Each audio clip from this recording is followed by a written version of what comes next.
Good afternoon, fellow comrades. Today I would like to talk about Cameroon after Biya.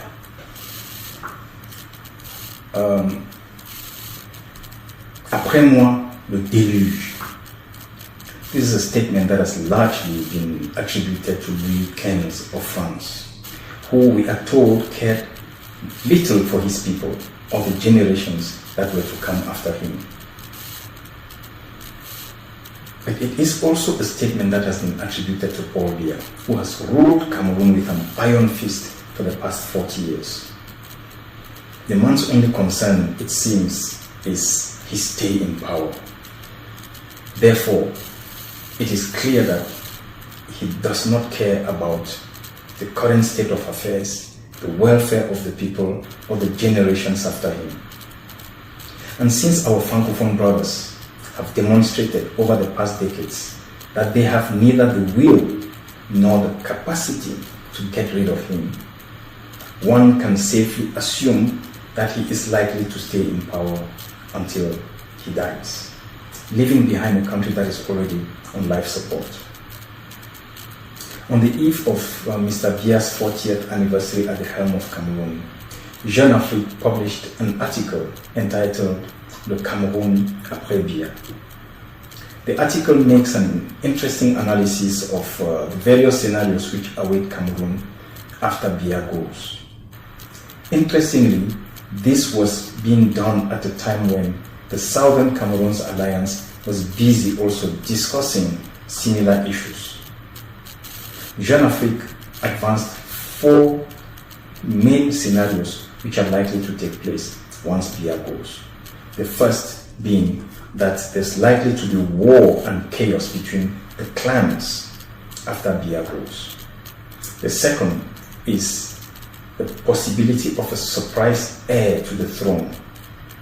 We've seen the actions and the moves of Frank Biya as potentially that kind of scenario. Then there is the third, which is the possibility of a military takeover after Biya goes. And finally, Camto and the opposition take over after Biya goes.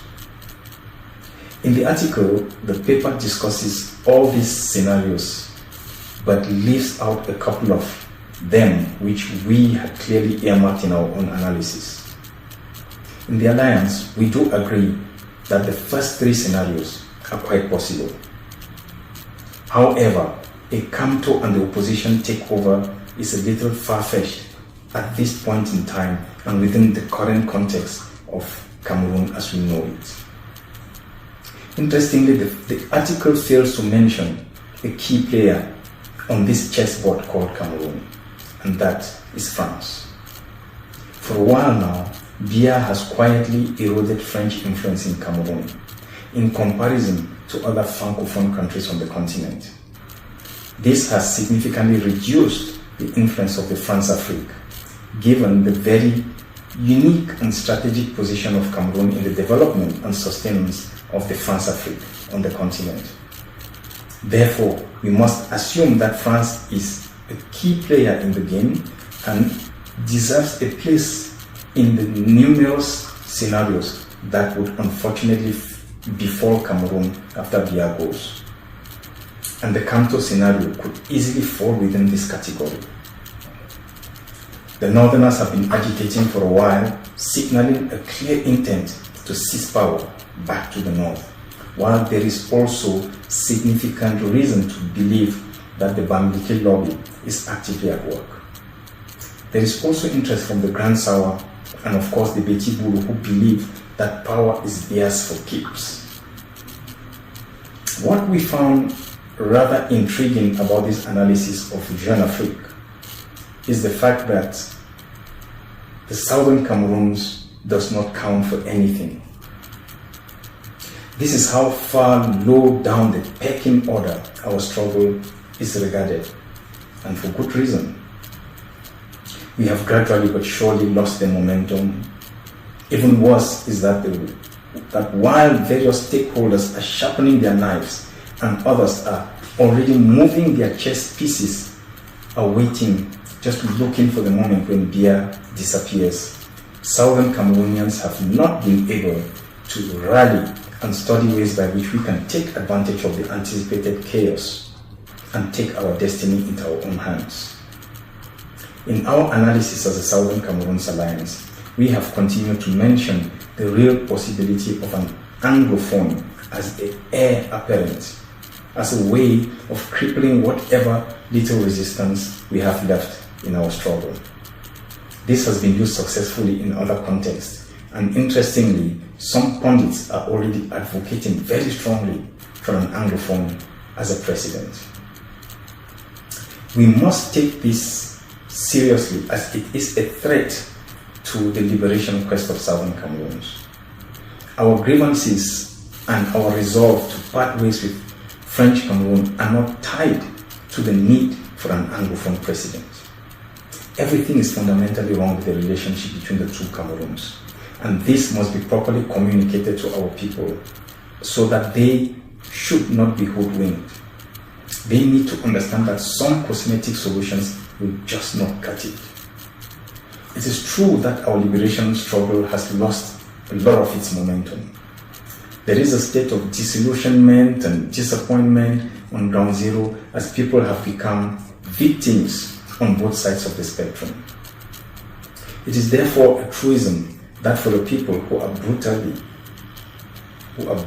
treated on a daily basis by the soldiers of the Republic, and at the same time from the yoke of criminals who harass and extort from them daily, they become susceptible to easy solutions. But we must understand, however, that French Cameroon is also in a state of decay and chaos. We cannot fold our arms and watch others decide our fate and our future for us. There is a serious strategic and intellectual exercise that we must undertake. We will have to ask ourselves some difficult questions, but even more, we must be capable of finding some difficult answers in response to these difficult questions. 1. In the ensuing chaos that we all expect will take place, what is the game plan for our people who are based in French Cameroon? In the face of possible civil war amongst and between Francophones, what is our plan to evacuate our people to safety? In the case where Francophones have to flee an already fragile Southern Cameroons or flee to an already fragile Southern Cameroons, what is our humanitarian plan?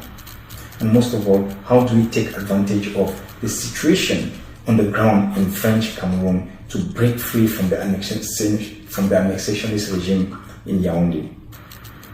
The scenarios are many, and eventually one of them is going to happen and is around the corner.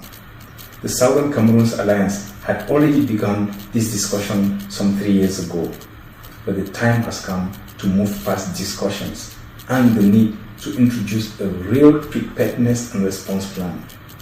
This cannot be left in the hands of a few. We have to widen the circle.